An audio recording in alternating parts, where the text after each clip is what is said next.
Jeff Frye, SheGone, Diamond Diehards is on.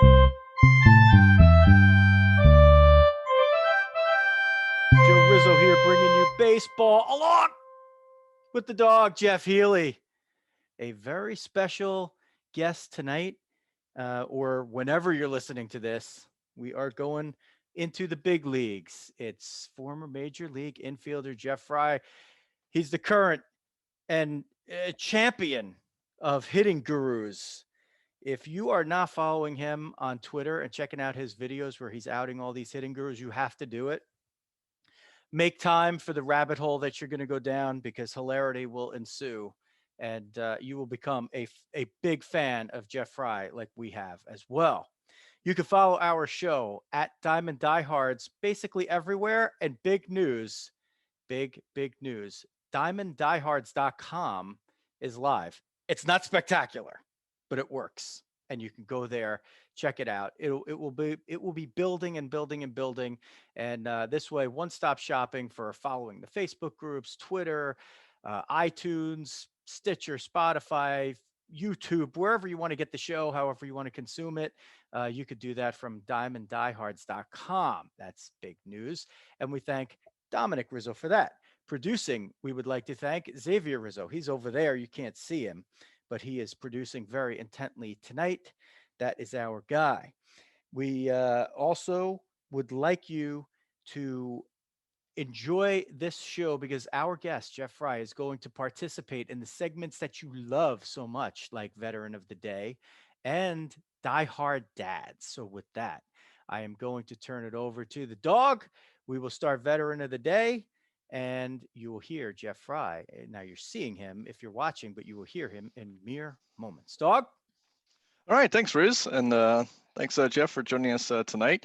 Veteran Day is a special one, a friend of Jeff's, and I got a feeling one of our Fordham buddies might have actually crossed paths. I didn't get a chance to investigate that down yet, but we'll get to that in a little bit. So our Veteran of the Day is Colonel retired J. Craig Flowers. He's a native Texan, hailing from San Antonio. He served as a military intelligence officer for 25 years, specializing in human intelligence.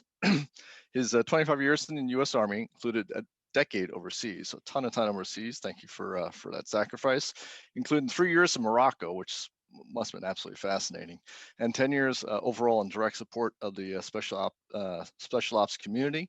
His final assignment, which, if that wasn't cool enough, so his final assignment was actually back at West Point, where he got to serve as a senior staff officer, director of Cadet Affairs, helped get them recertified for the NCAA as well, and was the assistant baseball coach. So, pretty boring guy. Doesn't do too much.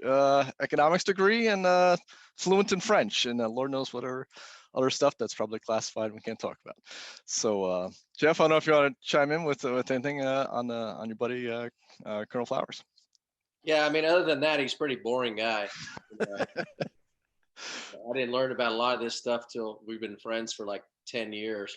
Yeah, he is one of my best friends and my fishing buddy, and I feel honored to have him as my friend. I can go into when I first met Colonel Flowers. It's kind of a crazy story if you guys want me to. Yeah, absolutely. I must say, and then we can get to his post-career time too, which I've actually was kind of fascinating. So I was digging around, but yeah, please tell us all about how you first met him. Yeah, well, I got a phone call from a friend of mine I live in Fort Worth, Texas, and he played baseball at TCU. His name is Kurt Godby, and he said, "Hey, this guy that I played baseball with at TCU named Craig Flowers. He's at West Point." He said he has this baseball player who now is at Fort Sill, who went to a tryout camp for the Reds, and the Reds want to try and sign him to a professional contract. Well, he already played football and baseball at West Point, and once you step foot in the classroom, your junior year, I think it is, you have a military commitment. So the Reds wanted to sign this guy, but he has a military commitment. So he asked me to talk to his friend Colonel Flowers and see if there was some way we could figure out how to get Josh Holden an opportunity to play professional baseball. And so I met him over the phone the first time, and it took us about a year and a half. and phone calls to the Pentagon, USA Baseball, Cincinnati Reds front office. And finally, after a long time, and I'd never even met Josh Holden. Josh Holden was the first Army cadet granted permission to leave the Army and pursue a career in professional baseball. Wow.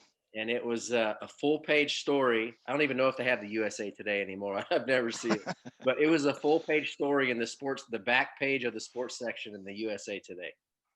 Oh, fantastic. Because it's so easy to get the Pentagon to change their doctrine and the policies. So. Oh yeah. Just call one or two guys, you get all set. I'm like, who am I talking to? I'm calling people at the Pentagon. It's like, yeah, I mean, it was really cool. So the first time I met Colonel Flowers, I went up to West Point, flew to New York. He said, "Hey, you want to come to the Army Navy game?" I was like, "Yeah, I think I'd probably do." So I jumped on a plane, went up to West Point, rented a car, drove over there, and met Colonel Flowers for the first time. He took me on a tour of West Point, and he goes, "Hey, we're gonna go. I've got to drive to Philadelphia for the Army Navy game." He goes, "We're gonna go to the Army Navy Gala." I was like, "Okay." I mean, I'm like, can't even believe what I'm doing, right? It's like, what's the Army Navy Gala? Oh, it's going to be great. You'll see, you're going to meet generals and all these kind of things. I was like, okay, we go there. I meet like a 4-star general. I get my picture taken with Buzz Aldrin. Wow. And I'm like, what is going on? How did this happen? You know? And then he's like, yeah, we're going to the game tomorrow because I got a sideline passes. I was like, okay. And so I'm standing on the bench on the Army sideline when they do the flyover, right? Mm-hmm. And I'm like 10 feet from Bobby Ross as he's talking to the team before the game.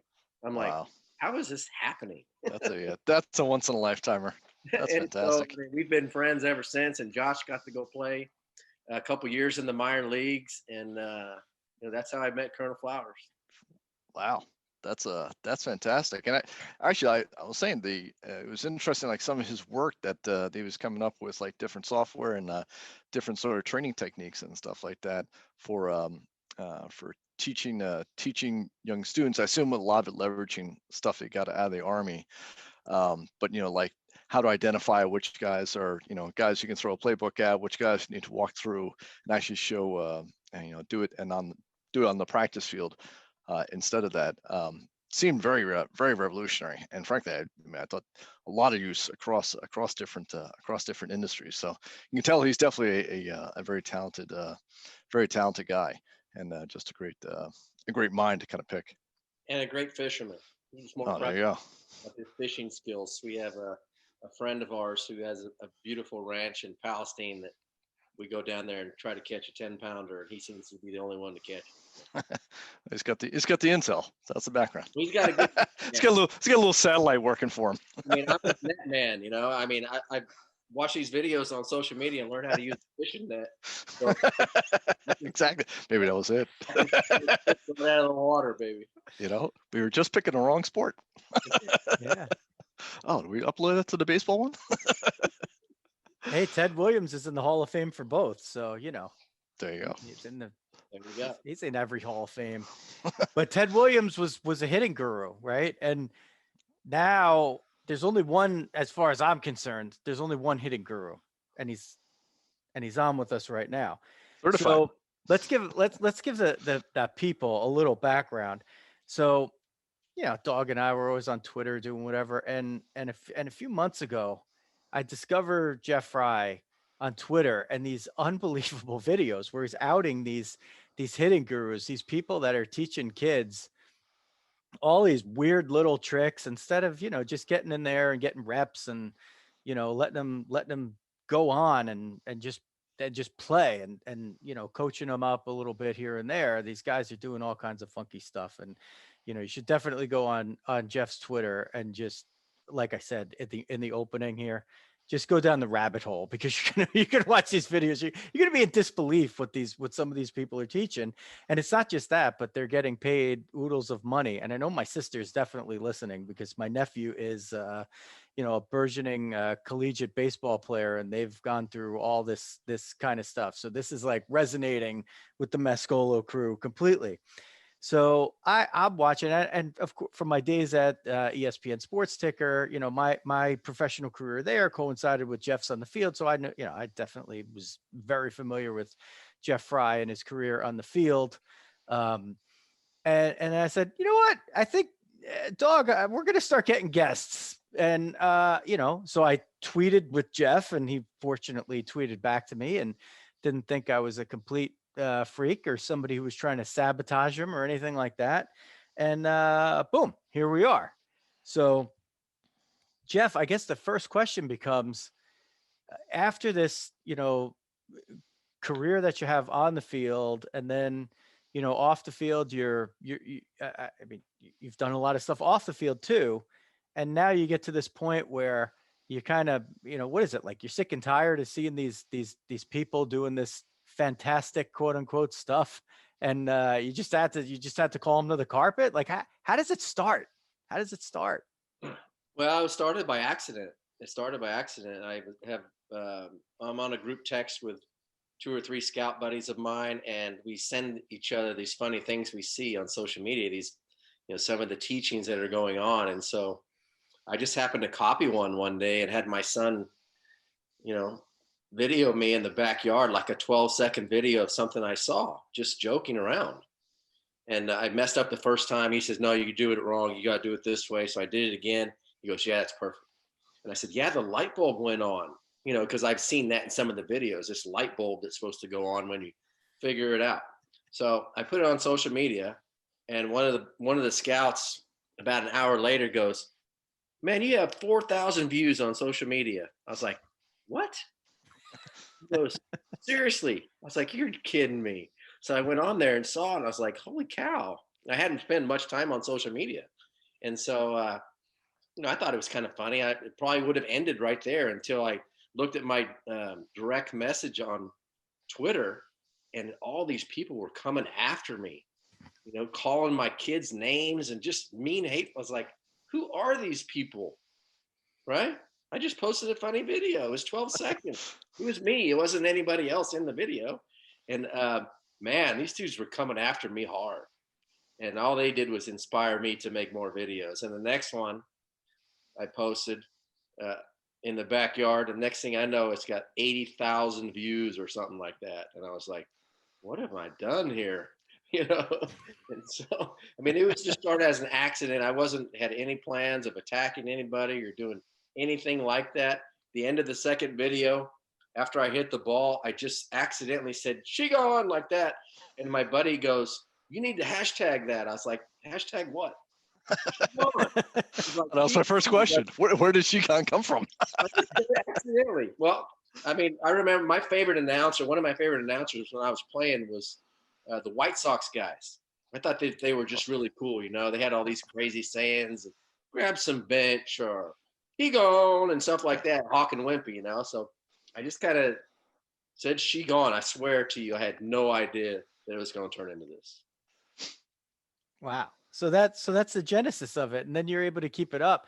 You get more people watching these videos than probably saw you when you were playing for the Rockies at this point, right? Like, I mean, I'm not taking a dig on the Rockies, but I'm taking a dig on the Rockies.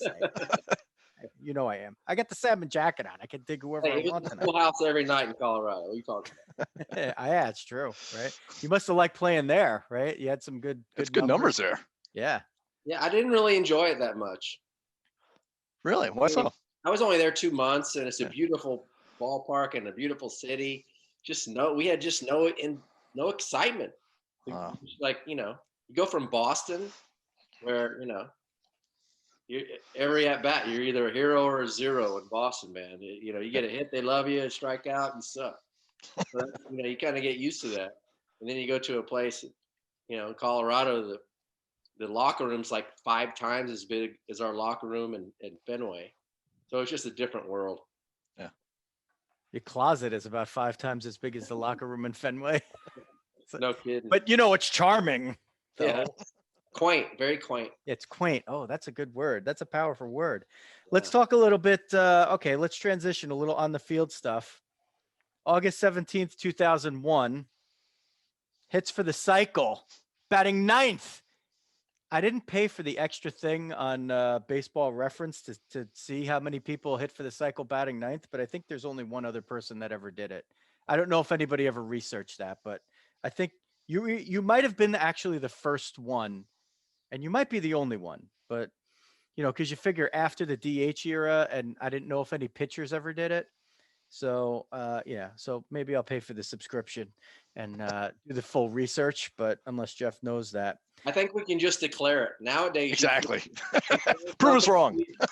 Something to be true, and it's true. So exactly.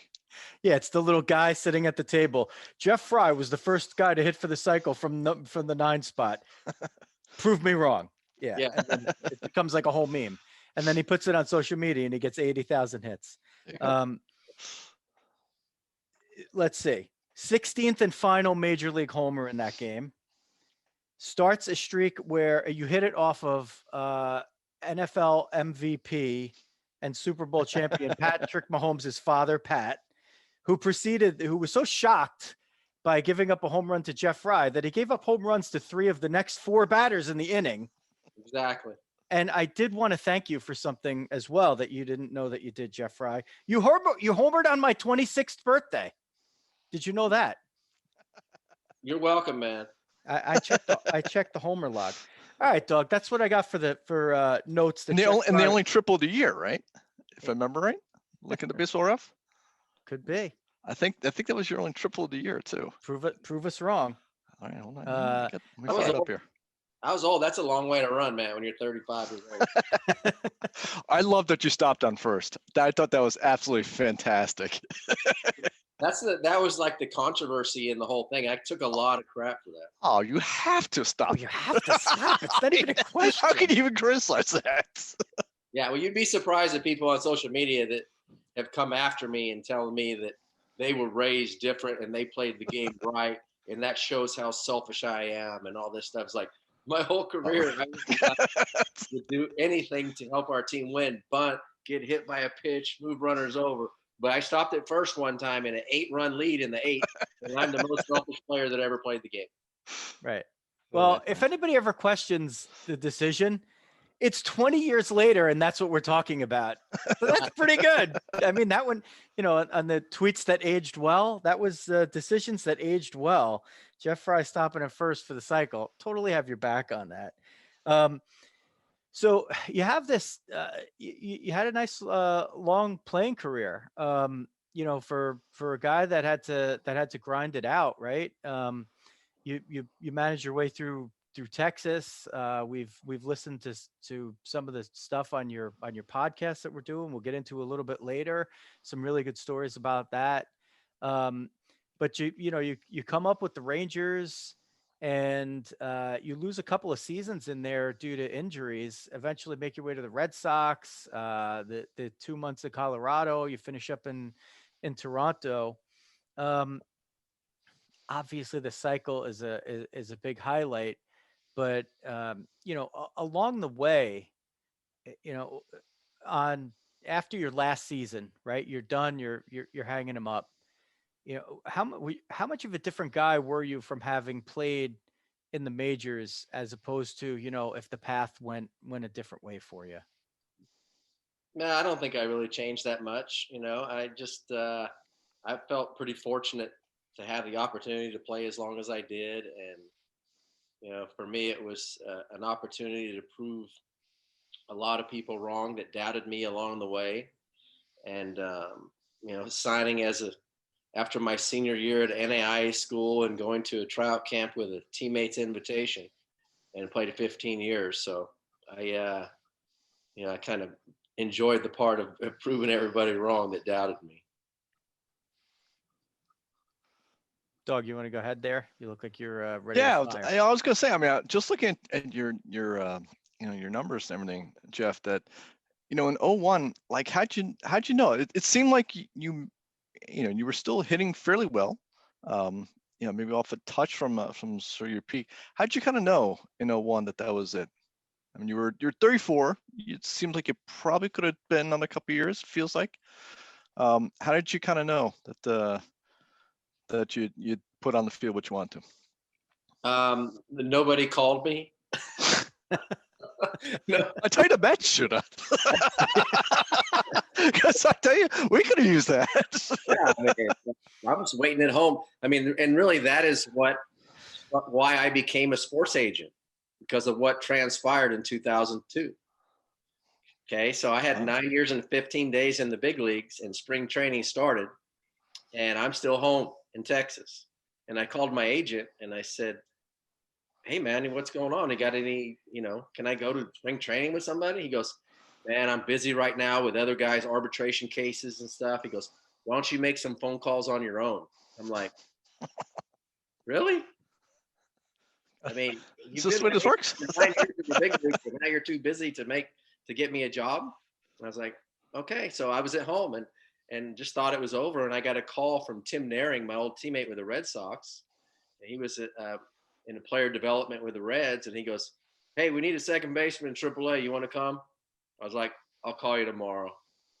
Next day, I went and showed up in spring training, and 2 days later, I was with the big league team in big league spring training.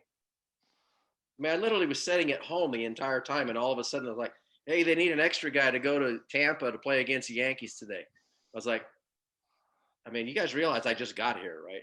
I've been sitting on my couch, and now I'm going to go play in a big league game. I would think I wasn't going to play. I get up in like the ninth inning, and I get one at bat. You know who I faced? Where's Mo? Mariano Rivera. That seems fair.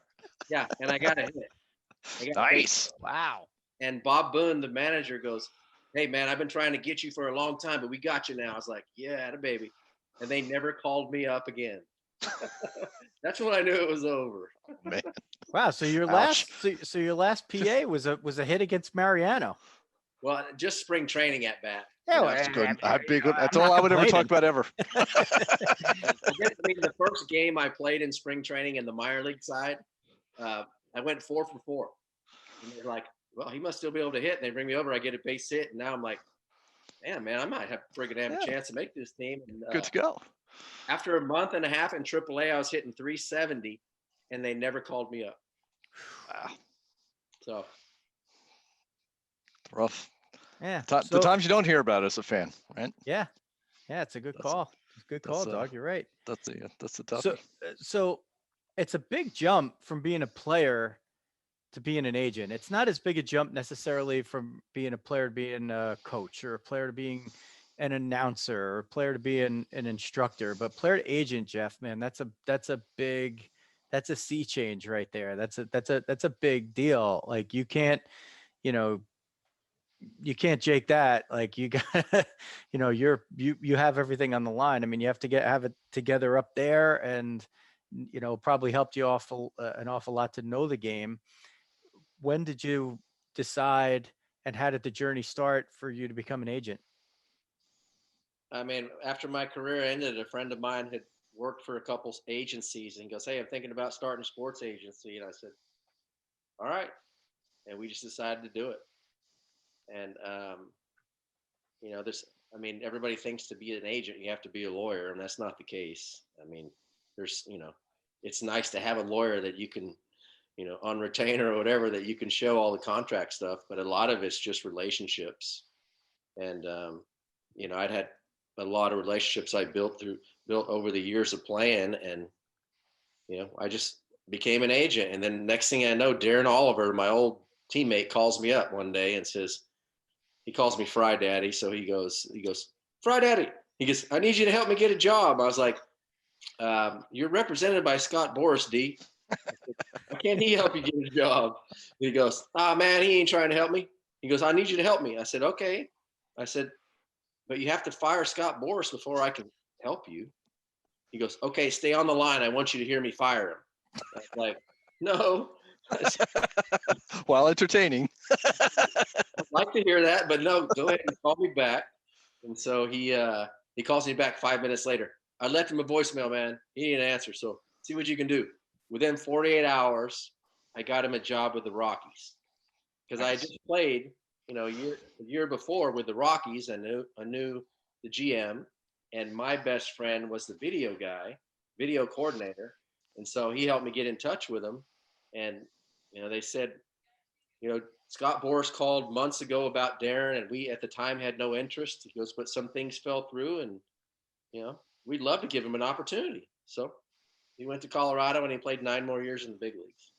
Who was the GM? Was it Dan O'Dowd at that time? Yeah. Oh wow. So yeah, you got Darren. So Darren Oliver, your buddy, was your first. Was he really your first client? Yeah. And I represented him through the end of his career.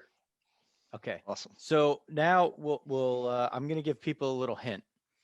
You got to go after. I mean, all due respect, we got to push our podcast first. But you're here listening to it or watching it. So after you go, subscribe to Diamond Diehards, go subscribe to Jeff's new podcast. You're up to 3 episodes, right? Plus the little trailer, the 8-minute trailer one. Yeah. I got in all of them. I know Dog got in it. The Darren Oliver one, right? I got all Riz. I got $1 billion in bonds. I've tracked it all shut down. I sit there. I streamed Jeff Frye's life this afternoon. That was all set. I podcasted. I only got a little way through the Twitter. The 11,000 tweets are gonna take a little bit, but I got the gist.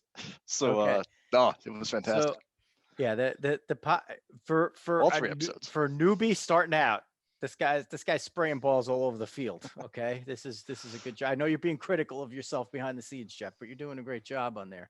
So go check out Jeff's podcast, and you could hear more about some of the in-depth stuff that happened. I loved your story about Darren Oliver signing with the Mets, how you got him with the Mets, and we don't have to retell it here. We'll keep it tight here and let people, we'll give them a little teaser. We'll give them the little teaser to go on the. It's called the SheGone podcast, right? SheGone Nation. SheGone Nation. That's right. I had it written down somewhere, but on the other page, I had all the other crap notes ahead of it. So pretty good. I got the SheGone part, right? That was the most important part. You got Darren and Billy Martin Jr. and your 2 buddies, which is I actually think that they were all good episodes, but I loved the 3rd episode. Which is really touching. My next guest is Mike Bassick Jr. You guys know who that is?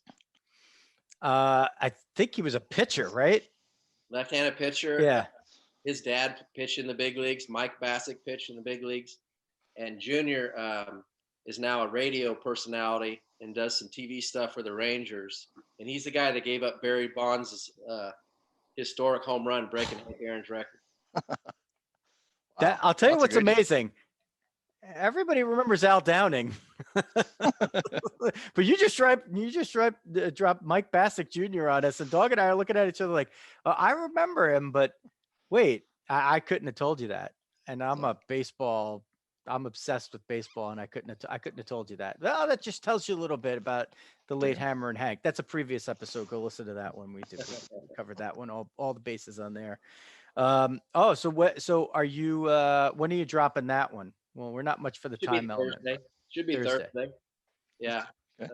There's going to be some funny stories. I mean, one of the funniest stories, I'm not going to tell it all, so they have to listen. But my last year in the minor leagues, Mike Bassick was playing for the other team. And he asked our first baseman if that was the same Jeff Frye that played for the Rangers.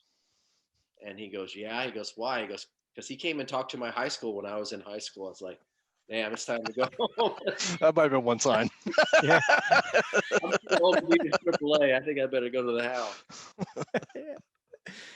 Well, I mean, it was good that you talked to him, but speaking of high schools now, right? Like you're maybe focus these days is on, high school age, maybe, a little younger about teaching some of these kids the basics of hitting. Right. And not just necessarily the basics, but being able to build on that. So we were talking about the, outing the guru stuff and all that, but let's hear a little bit about your philosophy these days. You get a 12-year-old kid and he's looking for some instruction, and, they're all about the SheGone stuff, and people shoot you a message and say, hey, I got my kid. He shows a little proclivity here. I want to maybe, refine his skills. Like, what are you doing in a situation like that? I say, just let them have fun, because there's too much. I think there's too much coaching for kids, and I think part of the problem is that parents are under this belief that if they don't get their kids instruction, they're going to get passed up and get behind and never be able to catch up. And I mean, the odds of playing professional baseball are so slim that I think too many people waste time in their kids' childhoods chasing this dream that is just, the odds are not good that it's going to ever happen. And I think if they would just focus on letting their kids have fun and enjoying the game, then if they're good enough to do it, they're gonna work at it themselves and they'll make it happen. Jeff, what do you think about like kids specializing in sports? I mean, I'm going to guess when you grew up, you were an athlete, you could do pretty much any sport and played all sorts of different sports. You know, it seems like today there's much more specialization. I mean, what's kind of your view on, you know, how quick kids should go down and focus on one sport, or should they never do that? I think you should play as many sports as you can, as long as you can. You know, and I know it's different now than when I was in high school. When I was in high school, I played football, basketball, and baseball. Yeah. Football season, you played football. Basketball, you played basketball. You know, but I know now, and I didn't go to you know, a huge high school at 6A or 5A with thousands and thousands of students. So it's a little bit tougher at a school like that to, you know, play all three sports. But it's just something we all did growing up. And I actually, you know, was pretty good at basketball, and actually was going to junior college to play basketball out of high school. At 5'5", 135 pounds, I was going to college to play basketball, believe it or not. Could you dunk? I could touch the net. I could touch the rim at 5'5", and but I was actually just before the 3-point line too, so I didn't get the benefit of the 3-point line. But at 5'5", 135 pounds, I averaged 23.5 points my senior year without the 3-point line. Wow. So I could really shoot. And so I was going to college to play basketball. And that summer, I playing American Legion ball, I got 15 hits in a row without making an out over a couple of days. And the local junior college coach came out and said, "Hey, you want to come to my school and play baseball and basketball?" I was like, "Yeah." So I went there and played both. Wow. I'm guessing you were lightning quick too. You're both, obviously you had good wheels when you were playing MLB. I was really quick, but never really super fast. You know, I ran like a 5 flat 40 in pads in high school, which is not fast, you know, but I was quick. I could really get around guys I didn't have long legs, so I didn't have the long strides to be really fast. Well, you had explosiveness, right? And that's probably the thing that was your differentiator. I would imagine in basketball, you probably had a really good explosive first step, and on the diamond, you probably had a good explosive first step off of your lead at first, right? Mm-hmm. That's how heady guy, steals bases, when good range at second, right? Yeah, he knows when Piazza's catching that he's running. That sort of thing. I don't know if you ever stole a base off Piazza, but I just figured it was probably a good bet. And you would have been able to. I could have. Exactly. Yeah. It's +3 arms, no lie. Yeah. I had to turn in the screws on Healy there, right there. Turn the screws on the dog. So you go through,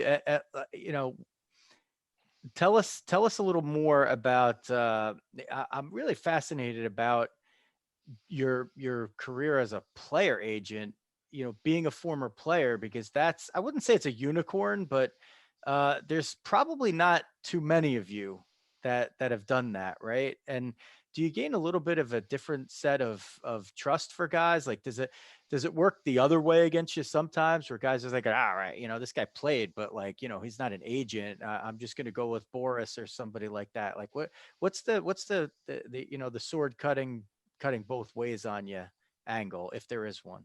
Well, it's a nasty business. I'll say that to start out. It's I tell people all the time that I'm too nice to be an agent.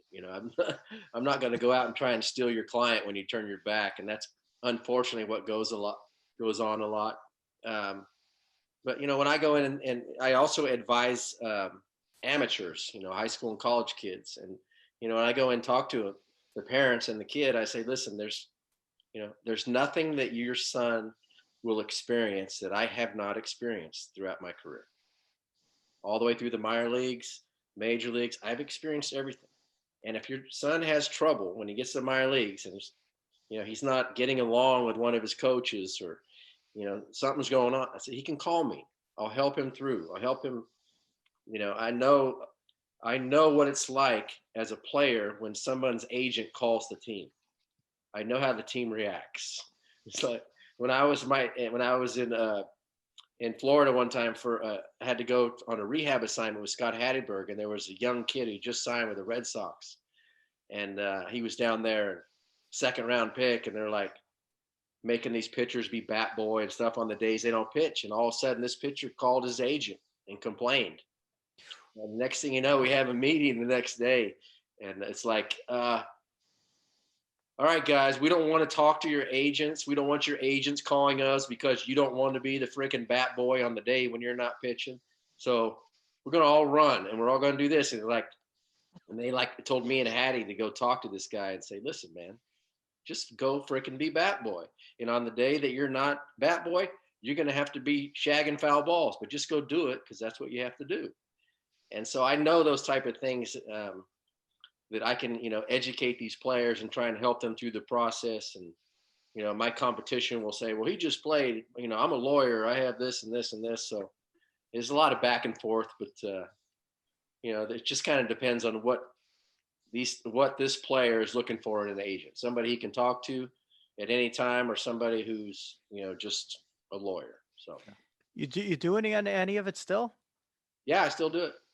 And could you share any of the client list at the moment? Any names that we know? If you're cool. And everybody's gonna try to steal them. They don't like it. No, I had a guy. I'll just tell you one guy.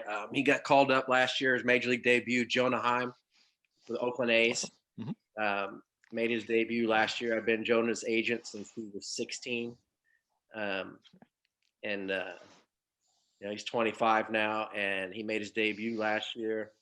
His parents didn't get to see him play a live game yet, Yeah. But recently he got traded to the Texas Rangers, and the Elvis Andrus. Yeah. But see, I remember the trade. I didn't realize he was part of it. Yeah, he's has a chance to have a big role with the Rangers, and 25 minutes from my house, and his dad's already booking his flight to come here in April and stay at my house. So that's gonna be pretty cool. Sounds like a little fishing. I might push him in the pool. I don't know if he's a fisherman. We're already getting him booked for Diamond Diehards. Yeah, be all set. There we go. Yeah, just put him on. What's he doing now? Is he free now? Hey, Jeff, I got a question on the sort of breakout. Just for for the fans at home and stuff. In terms of someone going up and eventually becoming a major league hitter.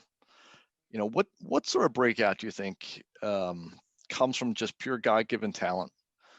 What comes from coaching and picking up stuff along the way, and then what sort of percent comes to hard work? And you can kind of take that whatever sort of way you want. Like this can carry you up to a certain level, and from here you need this, or is it just totally variable for everyone else?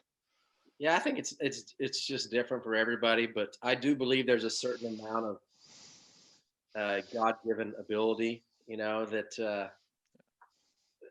If you don't have the twitch or the hand-eye, like just one of the guys is they just look, Ken Griffey Jr. looks like he never worked a day in his life on the field. He's just a natural, but we know behind the scenes he was one of the hardest workers there was, but he has the pedigree, the great, family, athletics and stuff like that. So I think everyone's different. It's a lot of it is desire and how much you're willing to sacrifice and work. And even a lot of guys that do that never make it, a lot of guys work their butts off. And it's just, if we knew exactly what the formula was, man, we could just sell it. Right. Yeah. That's true. So much of this. And it's just, everybody's a little bit different. And, some guys are first rounders and some guys, what's Piazza, 60th rounder? Yeah, something in the crazy. Hall of Fame. Yeah. So it's just some guys have that will that they will not be defeated, and they somehow make it. Great story. All right. Hey, let's try. So we did plan this out. We actually ran it by Jeff, who didn't know me from. I could have hit him with a 2x4 yesterday. Wouldn't known who I was. Today we're old buddies chatting on the phone for an hour, and I somehow Riz, would talked. you have hit him if you didn't follow what the certified hitting guru had told you? I would have snapped it. I would have snapped it. Snapped it back. Yeah, I Wouldn't would hit have anything. snapped it and just missed. I would have, my launch angle would have made the 2x4 Right over the head. right over his head. Yeah. So. He agreed to do Diehard Dads. Nice. So this is if you're new to the show, which a lot of people might be, since if they're following along with Jeff and the SheGone Nation, one thing that we love to do is Veteran of the Day, which was at the beginning of the show, and at the end of the show, we like to close it with Diehard Dads, where we talk about dad stuff. And I have to say that Dog usually wins this segment, even though it's not a competition. But the Army guy is always tough to beat. And Jeff very long kids. yeah. And a lot of pups. He never runs out of kids since he has 6. So Jeff's got 2. I have 3. And if you multiply them, then you get some of my ass. You have the dog. Oh, you have 3. Yeah. Oh, there we go. 3 and 3. There we go. Oh, 3 and 3. So us plus, not multiply, plus. Okay. There you go. Bad job by me. Bad job by me. Once it's 3, it doesn't matter. All right. So once you're outnumbered. I'll let Dog lead off for Diehard Dads. He's usually expert level at this, and I put him on the spot. I know he wasn't prepared for this one, but it usually comes. Yeah, I always forget about Diehard Dads, to be honest. I'm always focused on the Veteran of the Day one, so I have to think it up. I guess the Veteran Diehard Dads / I'm gonna roll into like the husband sort of category on here. So we basically had of course Valentine's Day comes up. Michael has basketball from like 3 to like 6:30 or so, which is sort of prime, like go out and like pick something up for Valentine's Day if you're a last minute person like I am. So basically, long story short, I come in completely empty-handed on Valentine's Day. So yeah, I cooked a little breakfast, get a little this, little that, got it going on. And then I decided I'm going to do the dishes for the week, which is normally not that big a deal, but our dishwasher's been broken since November. And because everyone in the world is building a house right now, we're finally getting it on Friday. So 4-month backup. So I said we're going to wash the dishes for a week. So I wash the dishes and all that. And then I have my youngest son, his chore is to put the dishes away. So normally it's like from the dishwasher, put it in there. And I'm sitting there, and we had a pretty full sink over the weekend. So we pretty much had every counter like covered with dishes and stuff. And the hounding of the boy to get him to, after I already washed the thing, to just pick the thing up and put it into the shelf was a good 3-4 hours or so on Sunday night, getting that to finally happen. But we finally got it done, and I'm doing the dishes for the week. So I'm continuing to hound him along the way. So that's the challenge as we go. But that's it for Diehard Dads. Okay. Jeff Frye, did I give you enough prep time? I know you're fiddling around with a couple of stories, but you're gonna take the pass, or you're gonna take a hack here? I don't know, man. I do dishes every day. You do dishes once a week? Well, it kind of builds up. It's the same dish per day. You guys have like a 55-gallon drum next to the sink. Like pretty much run the dishwasher every single day. Normally we would when we have a dishwasher, but yeah, it's a bigger hurdle when we got to do it old school. So we're doing old school, hitting behind the runner, all that sort of stuff this week without the dishwasher. Okay. So. Yeah, I'm definitely with Diehard Dads.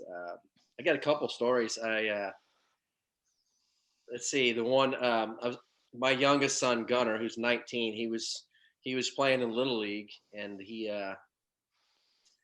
was probably the best player on our team. I think he was probably 10 years old or something. He was one of the smaller guys, but he was he could really play, and pop up slide at 10 years old, pitcher, shortstop, everything. And so we're winning this game by a lot of runs, and there's not at this age a lot of time there's not a lot of strikes being thrown.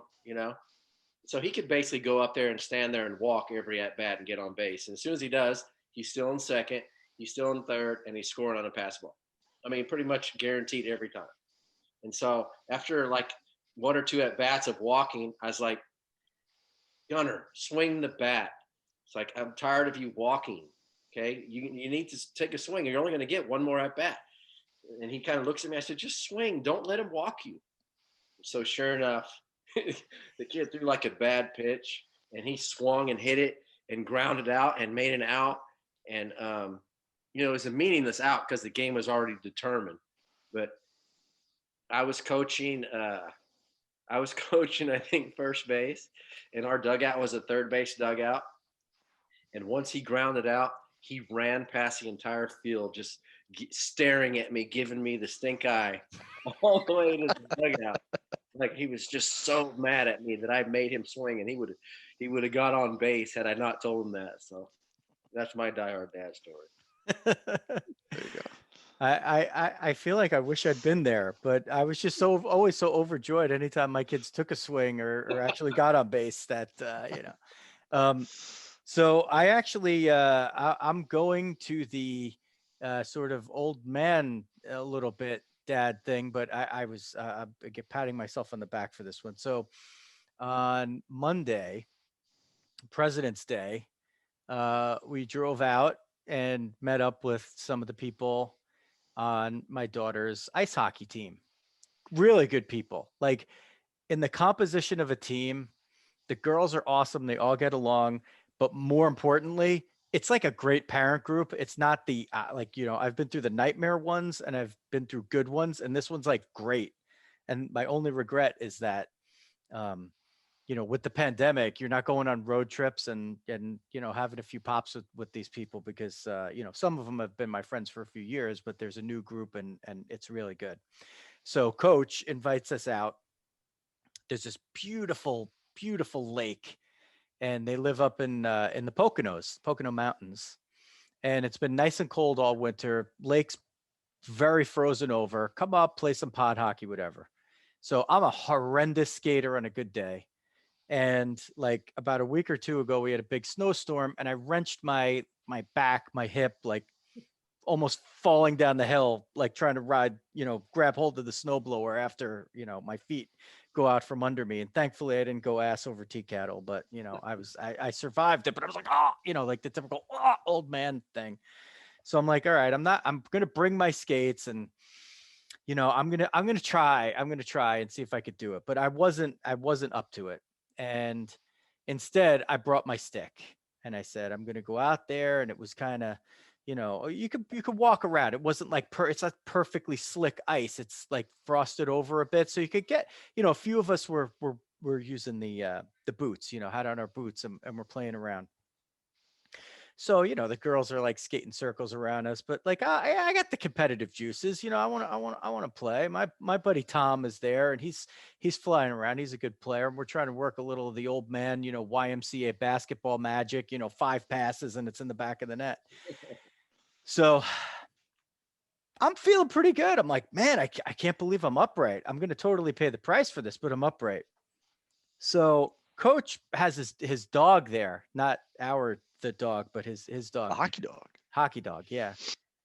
And the dog's running around and it's just great. It's like this perfect winter scene, And I'm going back and I go to get a puck and I turn to make a move and the dog is right under me. And I just like, I practically flipped. Like it was like the whole world stopped. They're like, oh my God, are you okay? I'm like, is the dog okay? Is the dog okay? Because I thought I fell like on the dog. Fortunately, thank God I didn't. The dog was fine. And my daughter's even like, yeah, I was just afraid. Like once you were down, I was like, oh, that's kind of funny. But I really hope that he can get up. And my wife was concerned on the side. She was there. And I bounced right up. It wasn't a pop slide, but it was like I bounced up pretty good. And today I'm standing up as we're here. And that's my that I was a diehard. I was out there on the ice 3 hours. I think that's called a bumble. I think you bounced. You're a bumble that bounced right there. I didn't really bounce. I hit the ice pretty hard, but I guess I still got some juice left, There you go. That's it. All right. Good stuff. I'm diehard there. Okay. now I want to just get in the final plug. So if you any information you want for to follow Jeff's stuff, check the posts wherever you're listening or watching this. If you're on YouTube or Facebook watching it at whatever time, or Twitch, everything's in the description where you can find Jeff. But I want to give Jeff a minute to plug all of his stuff right here. So for those who don't want to look, they could just get it and just go do it. So Yeah, they can follow me on Twitter at 03jfry. Unfortunately, when I started a Twitter account, I don't know how many years ago, I thought it was a 0 and not an O, and I found that out when people couldn't follow me. So it's still an O. It's at 03jfry. And on Facebook, it's just Jeff Frye, the keynote speaker, and it's Instagram, it's Certified Hitting Guru. And I love that. That's the best. I love it. Yeah. It's the SheGone Nation podcast. And we actually have a Twitter page, SheGone Nation Pod, if they want to follow. But you can see that you can listen to the podcasts on a bunch of different things, Apple, Spotify. We're just getting started. So, we're trying to iron out the kinks and stuff like that. But that's basically where they can find me. Or hashtag SheGone anytime you want, you can find that. Yeah, that does work. That's SheGone. You could hashtag that. That thing's rolling pretty good. You got that rolling. The SheGone. It's by hashtag. accident. It's good. Or did you watch Cobra Kai? Have you watched Cobra Kai? Yeah, I watched. I just didn't get into it, man. I watched like 2 or 3 episodes. I was like, man, I love Karate Kid. I just can't freaking. Did you rewatch Karate Kid before you started Cobra Kai? No, I've seen Karate Kid way too many times. Oh, okay. I was gonna say that also works. So I watched it and with my wife, and then we made the kids watch Karate Kid 1 and 2, and now we're and 3. Well, we watched 1 and 2 with them. Then they watched season 1 and season 2 of Cobra Kai. Now we just made them watch Karate Kid 3, which I remember it's such a bad movie, but like you laugh your way through it. Oh my God. It's so horrible, but you watch it and it helps set up then season 3. So they started season 3 and we're going to rewatch through that. But one of the funny things that Johnny Lawrence says is he's calling them hash browns instead of hashtags, which hash brown SheGone. Yeah, that's right. Especially when you put the hash browns in front of the dog. That's right. They gone. So I love the Twitter feed with Todd Pratt and Glendon Rush. By the way, I'm definitely getting my meth throwback time there. Oh yeah, it's been amazing how many former retired players are on there. It's I still remember Farnsworth with the Braves. Man, he could Braves. I've never actually met, just maybe played against or whatever that are on there, and it's been really cool because. I mean, these guys know what we learned growing up. You know, it wasn't hitting the ball on the top of the cage. Yeah. Launch angle. I never even heard of it. The other day I heard this. That one of the things they're preaching is you got to drop your elbow into the slot. I was like, I've never heard that on a baseball field in my life, and now you have to do it or you're not going to be a good player. Yeah. All right. Well, I'm glad you said it. When they were saying, I'm like, I've never heard that. I'm like, I don't know what they're talking about. I've heard it. I've never had a lesson in hitting, in golf, anything like that. I did have one of the golf pros at the country club I used to belong to that was, trying to help me. He goes, you got to drop your back elbow into the slot. I was like, what slot? Slot of what? Is there a slot back here I never knew was there? Like, is that why I can't break 80 for the next month because my swing's all jacked up? But now, now apparently you got to drop your elbow into the slot and your lead elbow goes up like this. And then that helps you get that correct. I don't know what the optimal launch angle is, probably like 21.5 or something, but I'm not positive. What was Nomar's launch angle? Line drives everywhere. And Nomar's going to come on the podcast too. Oh, really? Great. Oh, I'm in for that one. Yeah, great one. The funny thing about Nomar too. Sorry if I'm going too long. Let me know. But in 2001, when I played for the Rockies and the Red Sox, I played the first 4 months of the season with the Red Sox with Nomar, who won the batting title in the American League. And then I went to the National League and played with the Rockies and Todd Helton, won the batting title in the National League. You know, so I played with batting champion in each league, and they both hit completely differently, right? Totally different guys, both successful doing what they did. And that's kind of what I've been preaching, is that there's not one way to do this, guys. You got to find out what works for you, and practice doing it that way, and you have a chance. But if we're trying to teach everybody to do it the same exact way like guys on TV do it, they're just going to fail and they're going to quit the game. So I here's my quick Nomar story. So I'm a lifelong huge Yankees fan, but when Nomar was playing, he was my favorite player. I was like, I don't even care if he's a Red Sox. Like, I just love the way he swings, plays, whatever. So I was playing in a men's fast pitch softball league, and I never played like baseball. I don't think I played baseball past sixth grade. I just got tired of not being able to hit. But then I started playing in this men's fast pitch softball league, and I was like, man, this Nomar swing is really working for me. And I happened to get jersey number 5 by totally, like, I was really getting it for like Joe DiMaggio kind of, but I was like, like, I'm taking this whole Nomar thing on, right? Teams never won anything in like 35 years in the Paramus men's fast pitch softball league. We go into the playoffs. I get the game-winning RBI in the World Series game with the Nomar swing. True story. And you know who was on my team? Although I only got to meet him once. He only came for one game. Omar Minaya was on my team. No way. Really?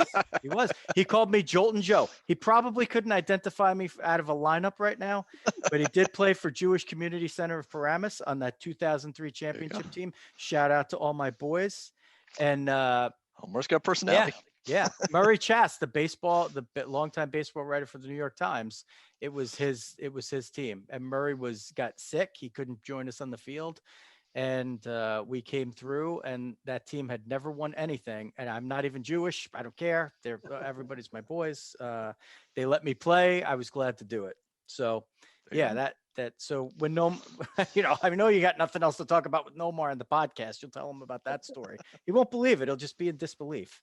So yeah, is that a good ending? We got veteran of the day. We got all the Jeff Frye from player to agent to guru. We got the Diehard Dads. We got Nomar talk in there. I think we did good, guys. I think we did good. This was a big one. Salmon jacket. Can't knock that, right? No. The dog, you can see the dog's kind of got ears. Sort of. Yeah, that's a big step up. And lost all actually, the hair. I'm a dog. Our mentor Marty Glickman would be killing me for not painting the word picture for the people who are just listening. Jeff, right behind him in his background, has this amazing Nolan Ryan Rangers jersey autographed and a plaque. And we do believe that it was the jersey that he was wearing when he punched Robin Ventura in the head 18 straight times.